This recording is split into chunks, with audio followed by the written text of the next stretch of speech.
regresamos entonces para la secuencia de nuestros estudios sobre libros, o sea, sobre los libros históricos. Okay? Hoy nos toca entonces escudriñar lo que es el libro de Ruth. Okay? Esto es lo que nosotros vamos a estar escudriñando. Recordando que es importante que usted tenga en sus manos papeles para apuntes, ¿verdad? Que también tenga su Biblia, ¿verdad? Para que podamos acompañar algunos versículos. Antes de nosotros hacer una introducción exclusivamente del libro de Ruth, queremos ponerte, ¿no?, dentro del contexto histórico de lo que está siendo tratado con esta clase, lo cual nosotros estamos dando a ustedes de libros históricos.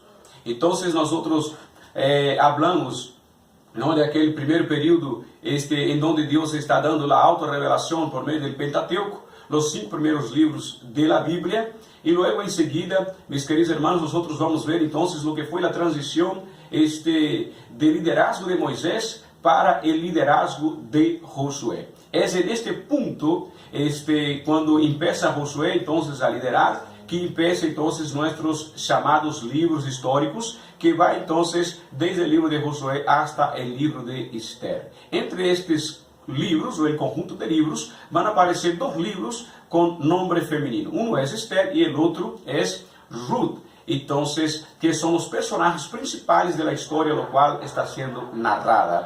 Así que el libro de Ruth, entonces él va a aparecer luego después de la era de los jueces de Israel. Entonces nuestro último estudio fue sobre los jueces, y aquí ahora entonces nosotros estamos viendo el libro de Ruth se está dando dentro de este período, ok, en donde la nación de Israel, es importante que nosotros tengamos en claro, tenía entonces vivencias de altos y bajos desde la perspectiva de sus elecciones en lo espiritual, entre obedecer o no la ley de Dios, los mandamientos del Señor. Cuando obedecían, ellos tenían la bendición y siempre estaban obedeciendo porque Dios había levantado un juez a lo cual estaba trayendo entonces liderazgo espiritual también para el pueblo de Israel. Y mientras esos jueces estaban gobernando, había paz.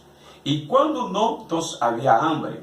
Y fue entonces en este periodo de hambre, en este periodo de escasez, que surge la historia de Ruth. ¿Por qué? Porque había sobre Israel, más especialmente en Belén de Judá, una familia que había decidido entonces escaparse del hambre e irse a Moab, que quedaba 75 kilómetros lejos de Belén. Entonces, como había existido hambre en Belén, entonces esta familia liderada por Elimelec, ¿no?, él sale en dirección de Moab. Si usted agarrar su Biblia del libro de Ruth, usted va a ver los 5 primeros versículos del capítulo 1, va a estar nombrando los principales personajes de esta historia. Entonces vamos ver ahí, entonces en el capítulo de número de número 1, por ejemplo, que el varón era de Belén de Judá, okay, que fueron a Moab, fue con su mujer y con sus hijos. Entonces vamos ver en el versículo 2 que su nombre era Elimelec, okay, su mujer era Noemi, okay, sus hijos eran Malom y Quelion, okay. Chegaram a Moab e allí dice entonces el texto bíblico que ellos, estes muchachos, los hijos de Elimelec y de Noemi, se casaram entonces con Orfa y con Ruth, que eran moabitas. Y de ahí entonces surge la persona de Ruth dentro de esta historia. Pero la historia bíblica entonces va a mostrar que lo que pasó foi que falleceu Elimelec e faleceram também seus 2 hijos. Entonces es una historia de un contexto de tristeza, de un contexto de dificultad, de amarguras, pero dentro de todo este contexto surge entonces esperanza, surge alegría, surge comunión con Dios y muchas enseñanzas importantes para nuestras vidas hoy en día también. Aquí, mis queridos hermanos, nosotros vamos a ver entonces una síntesis del libro de Ruth. La palabra Ruth, ella significa compañera fiel o amiga fiel. Esto es el significado, del nombre de Ruth. Aquí está. Entonces, amiga fiel o compañera fiel es el significado del nombre de Ruth. Este libro, entonces, él va a comprender, entonces, un periodo de transición, entre lo que es la era de los jueces, entonces la llegada entonces del libro de Samuel, y un periodo en donde va a recibir la monarquía de Israel y un gobierno centralizado, lo que no acontecía dentro de este periodo, lo cual nosotros estamos tratando. Entonces no solo es transición, pero es una transición turbulenta, es un momento de dificultad, como acabamos de decir, con angustia, con tristeza, con contexto de muertes y hambre, y etcétera, etcétera. Sobre la autoría del libro de Ruth, entonces nosotros no tenemos la seguridad de quién haya escrito el libro de Ruth, Por lo tanto, vamos a ver algunos datos. En el mismo libro, por ejemplo, al final del capítulo 4, va a estar mencionando David dentro de la genealogía, y el linaje del Mesías. Entonces, nosotros, dada la información de que aparece el nombre de David, los estudiosos entonces van llegando a la conclusión de que este libro fue escrito dentro del periodo de la monarquía de Israel. Pudiendo haber sido escrito por David, por quizás en la transición el mismo Samuel, pero esto no hay seguridad. Entonces, el libro de Ruth no tenemos la autoría por segura, pero como aparece y se menciona David, entonces se define que fue escrito entonces dentro del periodo de la monarquía. Ahora, hablándose entonces del tema del libro, entonces vamos a hablar de un Dios, que recompensa la fidelidad, un Dios que recompensa la fidelidad. ¿Y por qué? Porque aún una extranjera, y aquí estamos hablando, de la moabita Ruth, ella se mantiene fiel a Dios, y es recompensada de una manera muy especial a la causa de su fidelidad al Señor Dios de Israel. Entonces, nosotros vamos a ver, por ejemplo, los versos principales, y ahí quiero que usted pueda poner sus ojos sobre su Biblia. El versículo 16 y el versículo de número 17 nos va a decir y traer la siguiente información. Respondió Ruth: no me juegues que te deje y me aparte de ti, porque a donde quiera que tú fueres, iré yo, y donde quiera que vivieres, viviré. Tu pueblo será mi pueblo, y tu Dios será mi Dios. El versículo de número 17. Donde tú murieres, moriré yo, y allí seré sepultada. Así me haga Jehová, y aún me añada, que solo la muerte haga separación entre nosotras dos. Entonces, esta declaración de Ruth, ella es clave, ella es importantísima para el libro, porque todo el desarrollo del libro se va a dar a la causa de esta decisión del corazón de Ruth. Ruth, con esta declaración, está hablando aquí para su ex suegra, ya que su esposo había fallecido, y estamos hablando de Malón, que fue el esposo de Ruth. Entonces, él había fallecido. Noemí se acerca a sus dos nueras y la despide, tanto Orfa cuanto Ruth, y dice que ellas estaban libres para volver a su familia, volver a su cultura, volver a sus padres y hasta mismo a sus dioses, a su cultura religiosa. Orfa, ella llora y se va. Noemí da esta declaración que acabamos de ver, y esta declaración revela que el tiempo que Noemí quedó con ellas le pudo transmitir valores espirituales, y le habló del Dios de Israel. Y estas palabras habían penetrado en el profundo del alma y del corazón de Ruth. Y Ruth no se importó con lo que podría suceder posteriormente, la dificultad que iba a enfrentar, las inseguridades que tenía, ¿no?, sobre su futuro, pero ella declaró: tu Dios es mi Dios, tu pueblo es mi pueblo. Fidelidad espiritual, pero también fidelidad social, fidelidad humanitaria, ¿no?, que es un valor importantísimo dentro del cristianismo, que escasea hoy en día, ¿no? Hoy en día hay muchas personas que en nombre de una religiosidad, hasta mismo están lastimando su semejante, ¿no? Hasta mismo están perjudicando su semejante, como el apóstol Pablo, ¿verdad? En el Nuevo Testamento, cuando era un religioso, pensaba hacer un servicio a Dios mientras perseguía, maltrataba y mataba a los cristianos.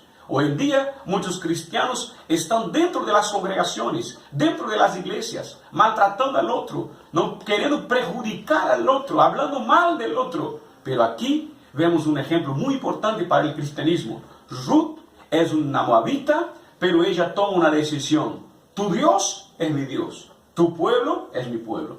Entonces, en la secuencia vamos a ver el propósito, que es esta transición del libro, entonces, que es la transición entre los jueces de Israel y Samuel, primera y segunda de Samuel, que va a traer la monarquía de Israel, al principio unida y después dividida. Pero dentro de lo que es el Ruth, el propósito es la bondad y la fidelidad a Dios. Entonces, vemos esta moabita trayendo lecciones importantes de bondad, y de fidelidad. No solamente la fidelidad a Dios, pero también la bondad para con su semejante, para con su suegra y para con su duelo, con su situación. Aunque ella también estaba pasando por la situación de duelo. Pero después, segundo, vamos a ver también, el libro revela entonces la provisión divina. Entonces, delante de la fidelidad, Dios es un Dios que va a proveer. Dios es un Dios que va a proveer, va a traer provisión como respuesta a la fidelidad de esta mujer. ¿Ya? Tercer punto. Entonces tiene una lección misionera. Un libro muy importante para la obra misionera en el Antiguo Testamento, porque vamos a ver que Moab, entonces, estaba afuera de los términos de Israel, una nación extranjera, pero Dios va a incluir a Ruth, la moabita, no solamente dentro del pueblo de Israel, sino que también dentro del linaje mesiánico por medio de David. Esto vamos a ver un poquito más adelante, y aparece en el capítulo número 4, ¿ok? Y también revela cómo David es parte del árbol genealógico del Mesías, lo que acabo de mencionar, ¿ya? Entonces, este libro habla de la bondad y fidelidad de Dios. Esta fidelidad a Dios va a traer provisión divina para esta moabita y todos los que están en su entorno, por ejemplo, su suegra. Entonces, la visión misionera de un Dios que bendice al extranjero y lo incluye dentro del linaje del Mesías, que es el caso de David. Y para terminar esta pequeña introducción, la división del libro, entonces nos va a presentar de una manera muy sencilla. Capítulo 1, 2, 3 y 4, ¿ok?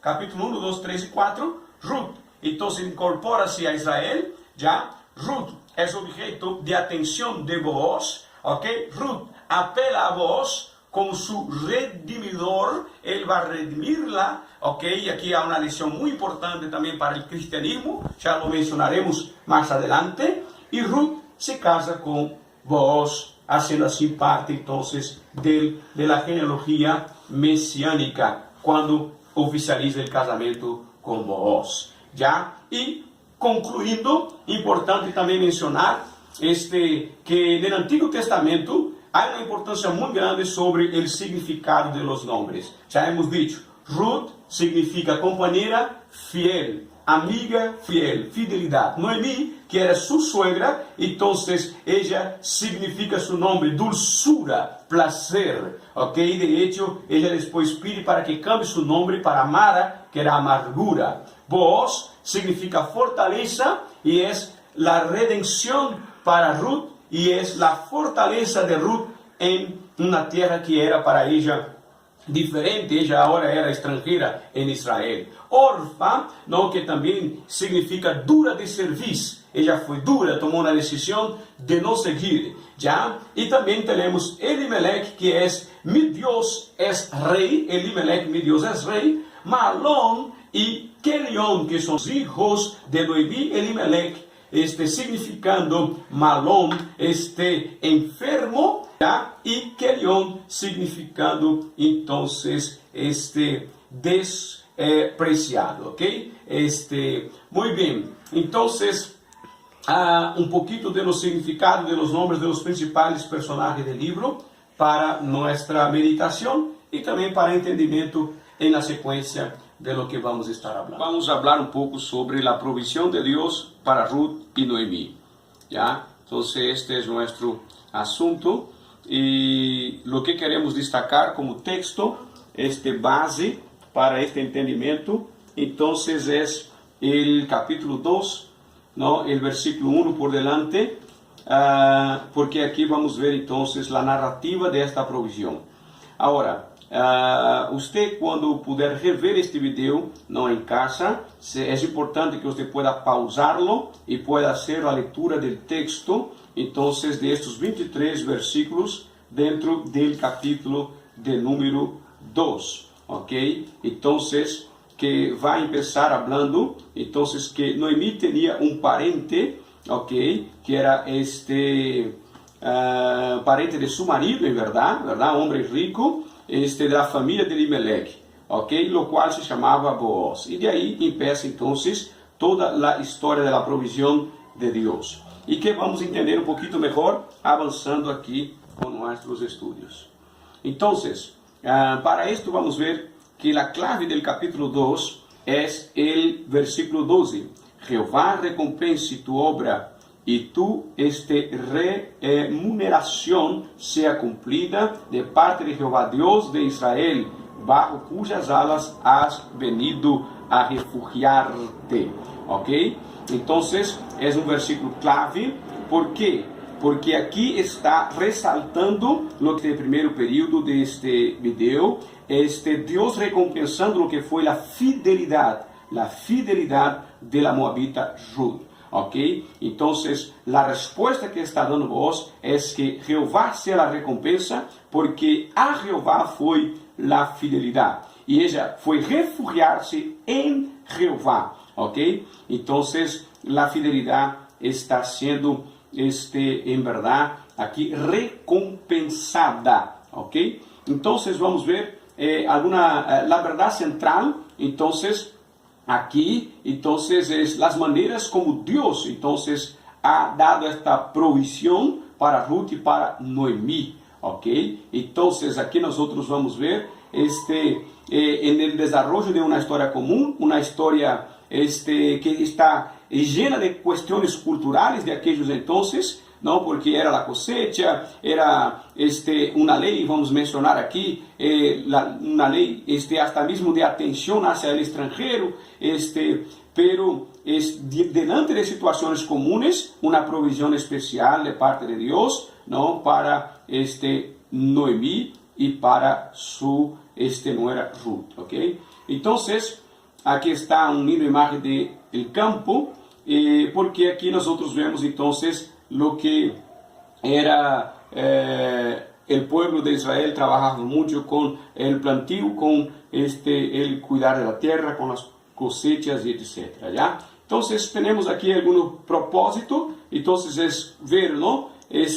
Cómo Dios proveyó para Ruth y para Noemí por medio de Booz, ¿no? Y su actitud hacia las maneras como puede compartir con otras personas lo que Dios le ha provido para ti, ¿no? O proporcionado para su vida. Entonces nosotros también tenemos que aprender con este libro que las bendiciones que Dios nos ha dado también es para ser impartidas. Y aquí viene una frase que a mí en particular me gusta, bien conocida del mundo cristiano, que es bendecir para, o sea, bendecidos para bendecir. La bendición lo cual Dios nos da es para también impartir, fue lo que ha hecho Booz con la extranjera. ¿Ok? Entonces, ¿por qué él ha hecho esto? Primero, queremos mencionar, destacar la ley del Doel que había en Israel. Esta ley está registrada en el libro de Deuteronomio capítulo 25, el versículo 5 al 10. No vamos a hacer la lectura ahora, pero después, posteriormente, puede pausar y hacer la lectura con tranquilidad. Pero aquí lo que se trata, entonces era una ley que había en Israel sobre la memoria de alguien que había fallecido sobre la nación de Israel sin dejarle herederos, sin dejar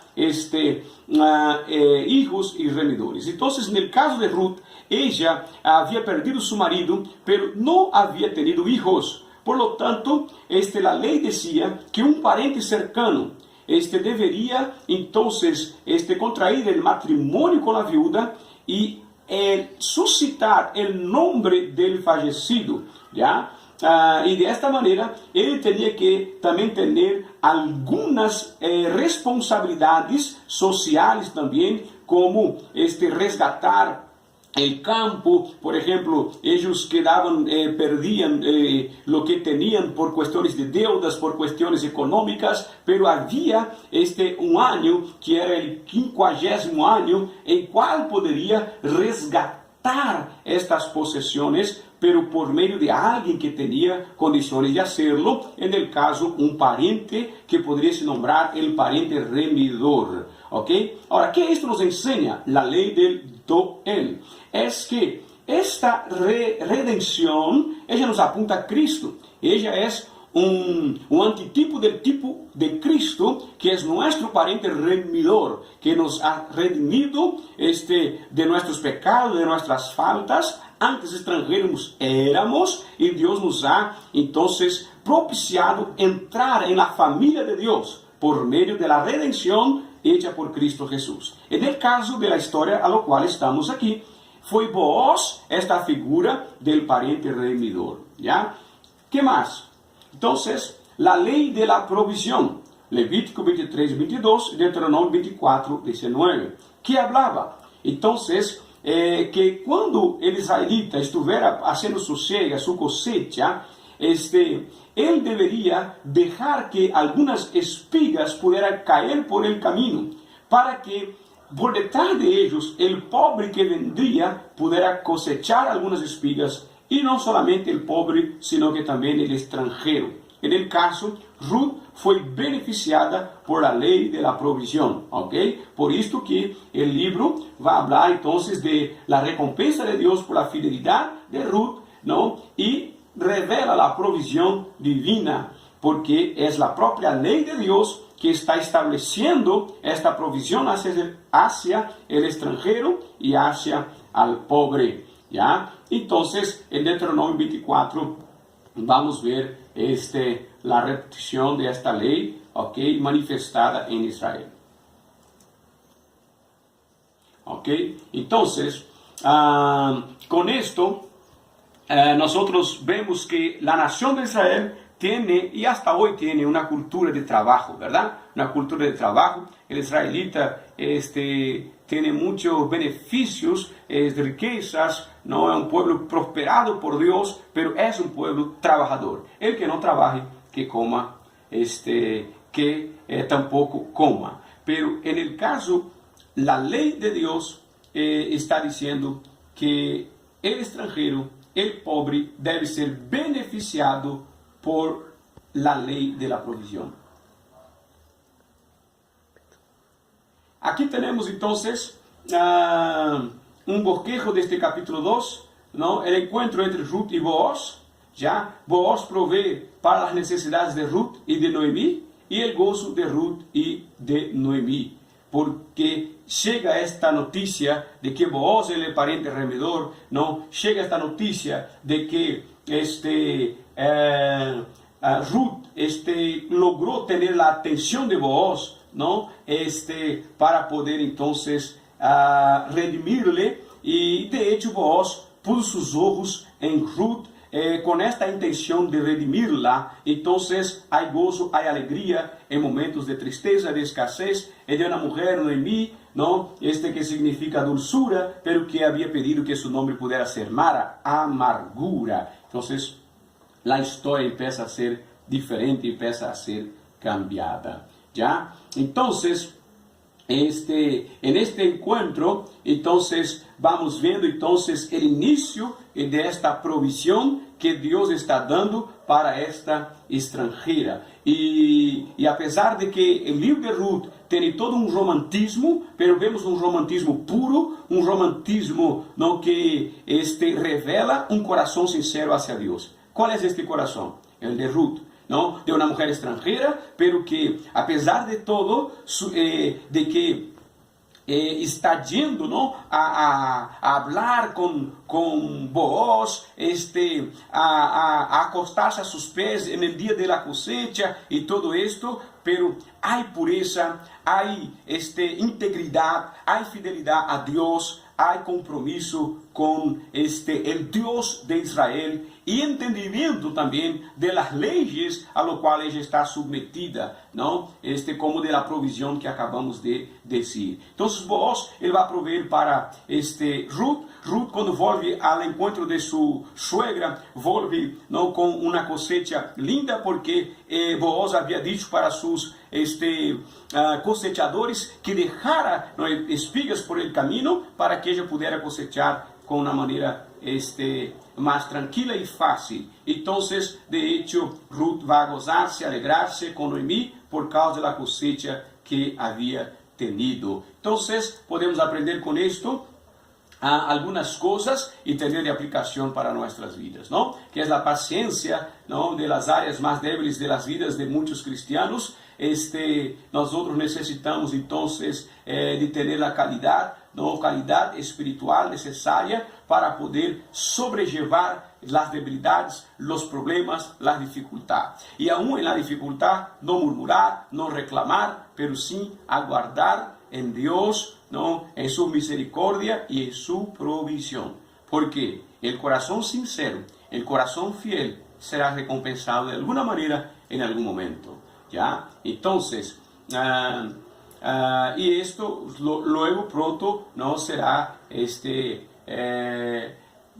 de bendición, porque la misma paciencia será desarrollada, será ejercitada, ¿no? Y esto va a traer entonces más fidelidad, más compromiso con Dios. Siguiendo aquí las aplicaciones, entonces las iglesias muchas veces están siendo destruidas, no por murmuraciones, por apurarse, por no tener esta paciencia, ¿no?, de bendecir uno a otro también, ¿no?, de encontrar aquel que está más necesitado y poder extenderle la mano y ayudar. Recuérdese de esto. Cuando usted tiene una actitud como la de Booz, de bendecir al extranjero, de bendecir al necesitado, Dios también te bendecirá. ¿Ya? Recuérdese de esto. Entonces, debemos practicar el someternos unos a otros y buscar la paz entre hermanos sin afectar la verdad. Entonces, fidelidad a Dios y amistad con el otro. Es una lección importante en el capítulo 2 del libro de Ruth y en el libro de Ruth de una manera general, ¿ya? Entonces, es fidelidad a Dios sobre todas las cosas por medio de su ley, de su mandato, de su palabra. En el caso ahora para nosotros, la ley de Cristo, la ley de la gracia,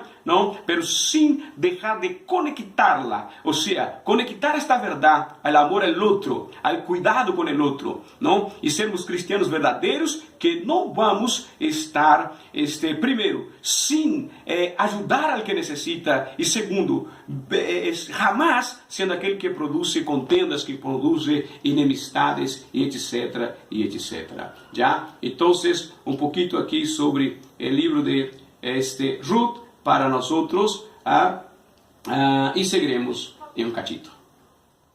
Vamos aquí pensar nessas distintas etapas en las cuales nosotros hablamos. Ahorita entonces lo que fue Ruth y el apelo a Booz y la redención, o sea, Booz como el remidor de Ruth. Aquí nosotros tenemos, como ya hemos dicho, es una figura muy importante para nosotros en el cristianismo, porque nos remite a dos palabras, una del Antiguo Testamento es decir, en hebraico, y otra en el Nuevo Testamento en griego. Entonces, del Antiguo Testamento, la palabra morash, que está en Salmo 91, ¿ya? Y también en el Nuevo Testamento, Filipenses capítulo de número 3, que es conocimiento. Bueno, conocer allí en el Nuevo Testamento es no solamente de manera intelectual, sino que es de manera vivencial. Entonces es una armonía, es poder relacionarse. Entonces el apóstol Pablo, por ejemplo, allí en el capítulo 3 de Filipenses, nos va a hablar de conocí, estoy conociendo y conoceré. Conocí, estoy conociendo y conoceré. Entonces conocí a Cristo en la redención, cuando Él me redimió de mis culpas, de mis pecados. No estoy conociendo por medio de santificación. El apóstol Pablo allí en su capítulo 3 de Filipenses va a hablar entonces de la excelencia del conocimiento de Cristo, que es progresiva. Y también, por último, entonces lo conoceré. ¿Y cuándo le conoceré? Le conoceré en la plenitud. Le conoceré cuando yo for libre de este cuerpo, el cuerpo de esta muerte, ¿verdad? Entonces, en la resurrección, cuando for estar eternamente con Dios. Esto nos remite también, entonces, la palabra hebraica, morash del Salmo 91, que es habitar, ¿no? Porque la redención que Booz hace a Ruth es cuando Ruth va allí, entonces, en donde ele está acostado en el día de la cosecha, y acosta-se a sus pies. Ruth, según la ley mosaica, podría ser apedreada por estar en aquel lugar, por el acto de acostarse a los pies de Booz. Pero el mismo acto es de humillación y del pedido, el apelo de clemencia y de redención. Booz podría hacer dos cosas. Podría levantarse y decir que allí había una mujer y había una extranjera, ella podría ser apedreada. Pero Booz podría tomar su capa y poder poner sobre ella. Como por ejemplo podemos encontrar en el libro de Ruth, en el capítulo 3, el versículo 15, que dice: después dijo, quítate el manto que traes sobre ti y tenlo. Entonces, esta acción de Booz de poner su manto sobre Ruth, es el acto simbólico de la redención. Porque quien la viera a esta moabita, pero con su manto de Booz, no le apedrearía, no le acusaría de nada, porque este acto significaba dos cosas. Una, me casaré con ella, entonces como un compromiso de noviazgo, ¿ya? Y otra, le estoy dando mi cobertura, le estoy dando mi protección. Entonces, ¿qué ha hecho Cristo con nosotros? Cristo nos ha dado cobertura, nos ha dado el morash, nos ha dado habitación, ¿no? Aquel que habita en el abrigo del Altísimo. Entonces, Ruth fue cubierta, la redención fue hecha, ¿no? Ahora, ¿por qué también le comparé con Filipenses capítulo 3? Porque son tres etapas del conocimiento. ¿Ya? Conocí, estoy conociendo y conoceré. Y la entrega de Ruth fue una entrega de corazón, sincera. Y ella estaba haciendo una entrega total. Espíritu, alma y cuerpo. Y no solamente en el aquí y ahora, sino que también por siempre. Y ella misma había declarado, hasta, ella dijo a su suegra, ¿verdad? En donde tú fueres sepultada, allí también seré sepultada. Entonces, un compromiso longínquo, ¿no? Hoy en día tenemos muchas relaciones que duran un momento, ¿ya? Aquí no, vemos la redención va a traer algo pleno, algo completo, algo de bendición, ¿ok? Y también en el capítulo 4, vamos a ver entonces una gran bendición, y aquí está siendo remitido a lo que está escrito en San Mateo en el capítulo 1, el versículo 5. San Mateo 1 y 5. ¿Por qué? En San Mateo 1 y 5 aparece entonces el nombre de Ruth en la genealogía de Cristo Jesús. Entonces, una extranjera, pero que ahora hace parte de la genealogía de Cristo. Entonces, ¿por qué se da esto? Los últimos versículos del capítulo de número 4, nosotros vamos a ver esta razón a partir del versículo 17, que nos dice, ellos dieron por nombre, ellos dieron nombre las vecinas, diciendo, le ha nacido un hijo a Noemí, y lo llamaron Obed. Este es el padre de Isaí, padre de David. Entonces, fíjese que Isaí, entonces es su papá de Davi, el rei de Israel, en el período monárquico. Y también vemos entonces que Obed es o papá de Isaí. Por lo tanto, Obed, abuelo de Davi. Ya, poniendo entonces Ruth como bisabuela de David y por lo tanto la importancia, ¿no?, de la redención para nuestras vidas y también del derecho que tenemos por medio de Cristo que nos redimió de hacernos parte de la familia de Dios. Entonces, Cristo nos pone en la familia de Dios por medio de la redención. Así como vos ha redimido a Ruth, nosotros fomos redimidos por Cristo. Assim como Ruth entrou na genealogia de Cristo, nós outros hacemos parte agora da família de Deus. Assim como Ruth lo ha hecho de coração, também temos que fazer nós outros. Assim como Ruth declarou que era algo duradeiro, também tem que ser nossa relação com Deus, duradeira, eterna, já, para que o nome de Cristo sempre seja exaltado e glorificado por meio de nossas vidas e a conduta de cada um de nós outros, com caráter cambiado, verdade? Com maneira de pensar, de actuar, etc. e etc. Aqui termino, então, com o que já havíamos dito, na palavra Goel, que significa literalmente, então, resgatador, redentor. Então, que era a lei de Goel, que é uma lei que está inserida em las leyes de Israel, la ley del resgate. Cristo nos ha dado el resgate. Y por lo tanto, nosotros ahora somos parte de un nuevo pueblo. Ya Dios nos ha redimido del mundo del pecado y tenemos que dejar los hábitos, los ídolos, todo lo que nos quiere impedir de seguir a Dios de verdad y amarle de todo el corazón. ¿Ok? Y saber que nuestra fidelidad va a producir entonces provisión de Dios en todas las áreas de nuestra vida, en el tiempo de Dios y para la gloria de su nombre. Que Dios en Cristo te bendiga, mi querido hermano, y hasta nuestro próximo encuentro.